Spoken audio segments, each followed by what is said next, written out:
ulit? Saan ka naman ba nag-ikot? Gutom na ako. Relax ka lang, ha? Dahil meron akong magandang balita para sa'yo. Ano naman yan nakuha mo sa matatanin na kulong sa tapat? Gutom na ako. Saglit lang. Nakakuha ko ng paraan para makakuha ng PWD ID. Ano pinagsasabi mo? Alam mo ba yung sabihin ng PWD? Oo naman. People with discount. Dali! Ha? Ang alam ko, para sa may kapansanan yun. Hindi. Pero iba to. Bukod sa may mga kapansanan, tsaka senior citizen, mayroong 20% discount para sa mga single parent. Kaya, kulot, ampunin na kita.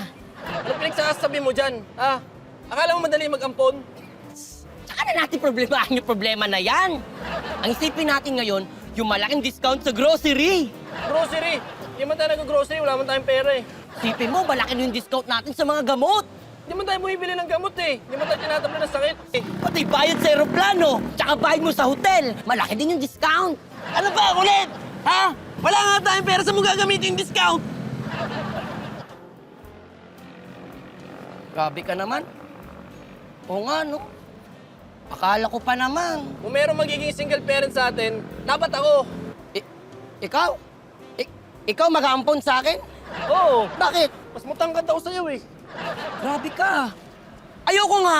Ano yun, ikaw lang magkaka-discount? Ha? Ako wala. Tsaka ayoko magpaampon sa'yo. Bakit? Ang bantot ng apelido mo eh. Oo. Oo. Ganun ah. Oo. Oo, ito. Ito. Oh, hindi ito mabantot akin na lahat to. Yung bangon yan ah. Wala ka. Paborito ko Kaya yan. pa ito hinintay. Wala ako dyan. Paborito.